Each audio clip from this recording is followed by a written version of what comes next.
message does Carney want to send with his cabinet? Our Sunday strategy session is here. Kathleen Monk is a former NDP strategist and director of communications to the late Jack Layton. Corey tonight was Ontario Premier Doug Ford's campaign manager and former director of communications for Prime Minister Stephen Harper. And Scott Reed rounds us out. He's a CTV News political analyst and former communications director to Prime Minister Paul Martin. Hey everybody, very good to see you. Scott, I'll start with you. If there is one thing you think Mark Carney wanted to get across Friday with both his comments and his cabinet selections, what is it?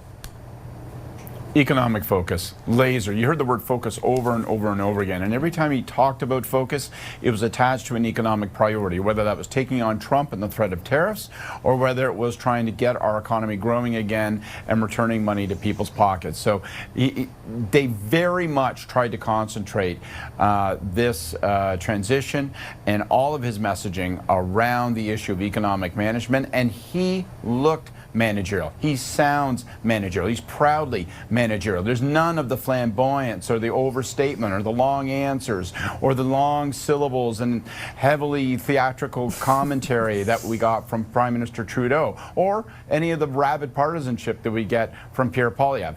Low-key, managerial, here for a job. That job just happens to be the most important one in the country. Yeah, there was some partisanship a little bit in his remarks to reporters, but to Scott's point, there was no long walk up the driveway. There were no children everywhere and families. Like, it was a lot less about ceremony, which I think is a recognition in a symbolic way of the message they're trying to send, but also of the time we're in and the fact that an election's around the corner.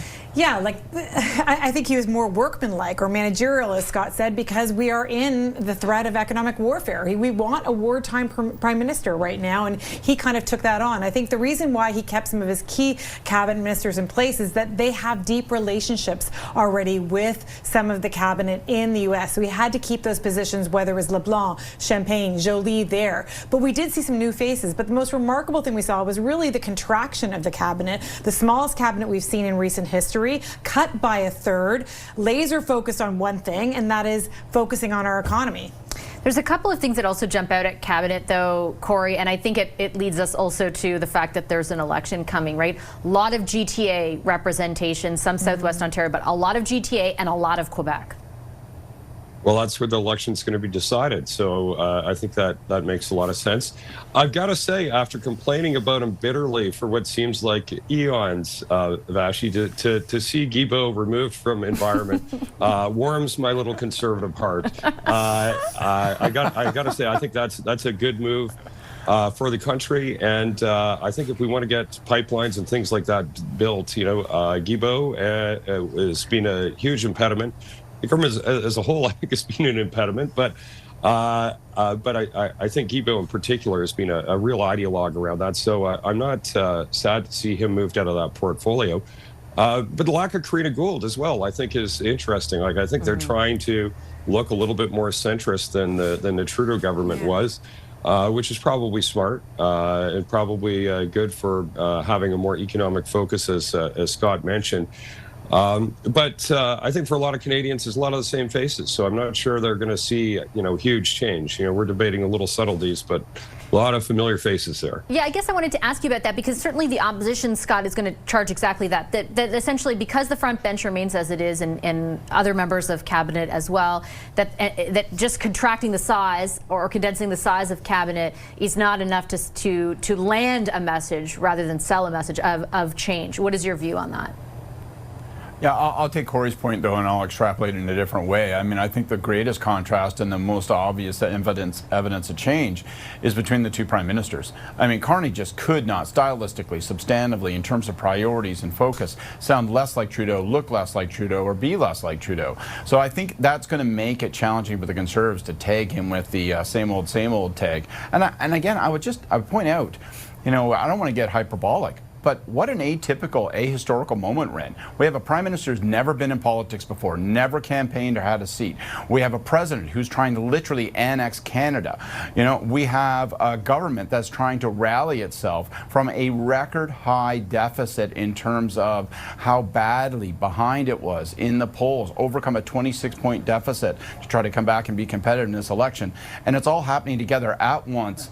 And I just think the Conservatives are going to have to face up to some of the moments that are so present, some of the fact that that this moment is so unlike any other, and I don't know that all the sort of recycled same old partisan attacks will necessarily land. Well, I think, and also the challenge for opposition in this moment, and Corey will be well acquainted with it, right? The advantage of governing during a crisis now presents itself to Mark Carney, even if that's for 10 days, but somewhat through a campaign perhaps as well. Like, you're able, as the government, to be the voice when people want a response to whatever the latest threat is. You're the one who can go to Europe, as he is next week, or the United States if that happens. Yeah, he's the one who's going to have the photo op with Macron. He's the one who's going to have the photo op with Keir Starmer, and that will give him some earned media. But listen, let's not underplay the challenge that is presented to Carney right now. We're in a really difficult political landscape. He's got to show economic leadership. He's got to fight off Trump's threats. He also still has to, staff up his office, find a whole bunch of new candidates to run in the next election, roll out a platform, and run an election in mere days, possibly. And so he's got. Are you saying that's tough in a week and a half? Like, I know. Well, just the challenge is when people are saying, "Oh, they're not moving fast enough," whatever. It's like, this is a huge amount to do in a short period of time. As someone who technically is not a neophyte to politics, but is a neophyte politician and hasn't had that kind of experience of being under the microscope by all the journalists at once, like he was, on Friday. Yeah. So, Corey, your expectations as you look ahead to the coming days, the ability of Carney and his team to leverage their position in government at this point in time. Yeah, what we certainly saw in the Ontario election is the news cycle around the trade fight with Trump, all the headlines coming out of Washington on an almost daily basis, really made it hard for the opposition candidates and campaigns to punch through with a message. So I think the trick is going to be for Poilievre and Singh to be able to get on that topic and try to make news themselves. Try to be in sync with those stories as best they can.